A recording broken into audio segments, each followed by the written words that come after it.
कसं आहे वातावरण? हे मागं वैताग आहे मित्रांनो. ज्योतिबा रोडला आता असलं खतरनाक लोकेशन चालू आहे. फोटो वगैरे काढायचे असतील तर एकदम बेस्ट आहे. झाडाची पानं वगैरे सगळी गळल्यात आणि आम्ही फोटो काढायसाठीच थांबलोय. तसं असं काय नाही सुद्धा काढलेलं नाही आम्ही. मस्त म्हणजे मस्त लोकेशन आहे, बघू शकता तुम्ही. आणि आज आपण ज्योतिबा दर्शन करणार आहोत. चांग भलं का म्हणजे सांग का उगाच म्हणायचं गाव म्हणते म्हणून? सांग मला का म्हणायचं? चांग भलं म्हणजे कोणतंही काम शुभ झालं किंवा विजय मिळाला तर पंजाबी भाषेत का नाही चंगा भला म्हणतात. चंगा भलं म्हणतात माहिती आहे मला. त्या चंगा भलावरनं चांग भलं. ज्योतिबानं सगळ्या राक्षसांचं हरण करून जे सगळं चांगलं व्यवस्थित झालं ना, म्हणून चांग भलं. उगाच वाढ काय ते जरा माहिती करून घ्यायचं जा. इकडे घेऊन आल्या ज्योतिबाला. गावचं नाव माहित आहे का या तुला? काय ज्योतिबा आणि काय ज्योतिबाचा डोंगर. डोंगर नाव आहे. नुसतं बोंबलं हिंडायला पाहिजे, त्याच्याबद्दलची माहिती काय नको. उगाच देवाच्या नावावर हिंडायचं आहे की नाही? तुम्हाला माहिती तर सांगा ना काय नाव आहे.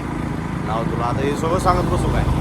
अहो नाव तरी सांगा काय नेमकं. या गावचं नाव पहिला वैतागवाडी होतं. वैतागवाडी. मग आता काय आहे? आता वाडी रत्नागिरी आहे. वाडी रत्नागिरी. आता आपण मंदिर परिसरात एंट्री केलेली आहे. म्हणजे जिथं मेन गेट आहे आपलं मंदिराला खाली जाण्यासाठी, तिथून पायरी चालू होते. तुम्हाला गेट दाखवतो. हे भाविकांना कसं नारळ घेण्यासाठी बोलवल्यात बघा. प्रत्येकाचा व्यवसाय आणि त्याच्यासाठी लागली आतुरता. ही आपण कमान बघालो ना, इथून खाली जायचं आहे. काय करायचं? चालायचं होत नाही, मागच्या दरवाज्याने न्यायला पाहिजे. काय अलीकडं सगळं अत्याधुनिक पाहिजे हो, जवळ पाहिजे सगळं. ह्यो बॅकसाईडचा रस्ता. आपण डायरेक्ट आता कुठं जातो सांगा? दक्षिण दरवाजाला. म्हणजे डायरेक्ट मंदिराच्या जवळ, पायरीच उतरायला लागत नाही हो. किती किती सोय करायची बघा. अजून दर्शन घ्यायचं नव्हतं ते आणि एवढ्या सोयी करून द्यायला लागतात. आपण डायरेक्ट आता आलो कुठं? दक्षिण दरवाजापाशी. आपल्याला समोर आता महाद्वार दिसेल मंदिराचा. पुजारी चालले बघा इकडे तिकडे. आता इथं आपण गाडी पार्क करू, गाडीला व्यवस्थित सावलीला लावू आणि मंदिराकडे वाटचाल करू. आपण आता बॅक साईडनं पूर्ण दक्षिण दरवाजामध्ये आलेलो आहोत. म्हणजे पायरी उतरायचा त्रास नको ना. अलीकडच्या मुलींना ऐकतं लागते, त्यामुळे दक्षिण दरवाजातून आपण डायरेक्ट एंट्री करत आहे.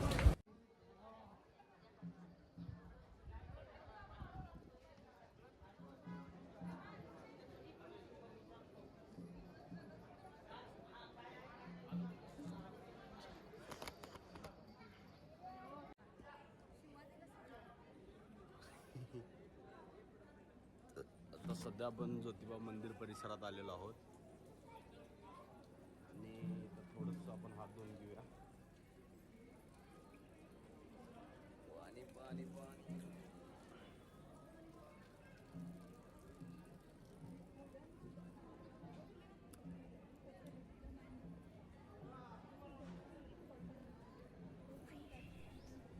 आता आपण मेन गाभाऱ्यात दर्शनासाठी जाणार आहोत.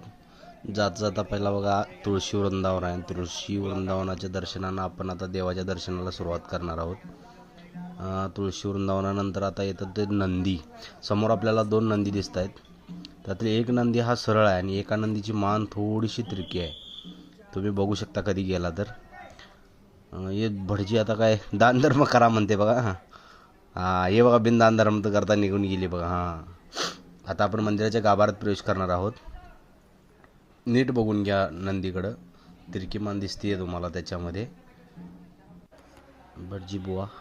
आणि आपण गाभाऱ्यात प्रवेश केलेले आहे आणि इथं देव दाखवण्याचा प्रयत्न चालू आहे. पण आमच्या कॅमेऱ्याकडे भटजीचं लक्ष आहे बघा. आता बंद करा म्हणते.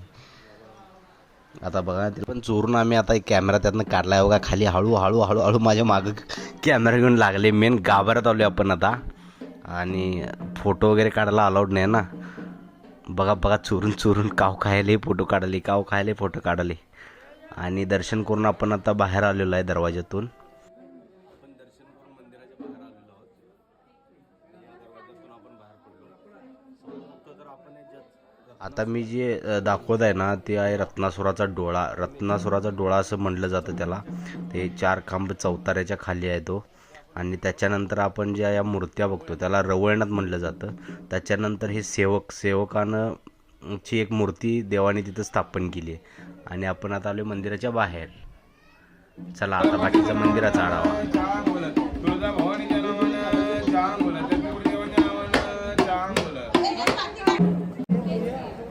नवीन लग्न झालेल्या जोडप्याला ज्योतिबाचा गोंधळ घालायला लागतोय.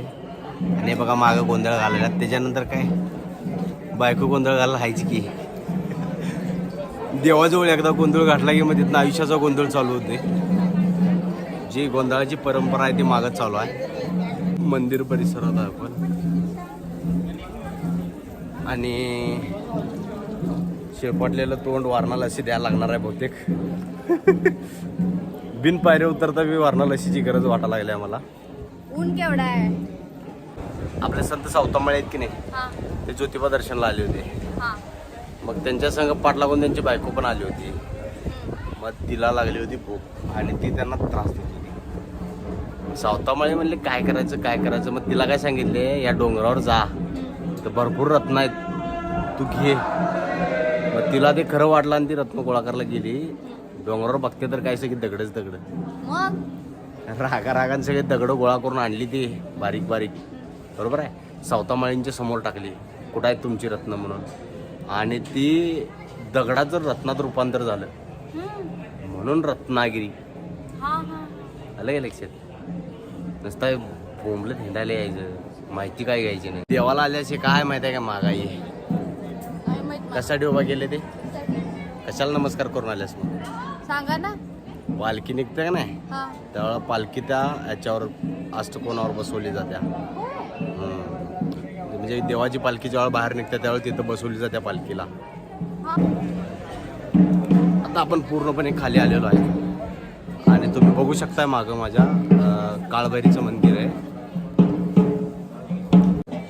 ज्योतिबांचे सेनापती होते काळभैरी, आणि यांचं आपण मंदिर बघत आहे. सगळे म्हणतात देवाचं तोंड दक्षिणाभिमुख आहे. दक्षिणाकडे असं का.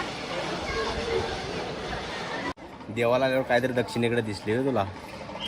काय झालं होतं, रत्नासुराचा वध देवानी केला होता. त्यावेळी महालक्ष्मीनं काय सांगितलं, तुम्ही माझ्या सेवेसाठी कायम इथंच राहा आणि तुमचं तोंड माझ्याकडे राहू दे. म्हणून ज्योतिबाचं तोंड महालक्ष्मी अंबाबाईकडं दक्षिणे साईडला आहे. त्याच्याकडे घे त्याला, शांतता राखणाऱ्या माता.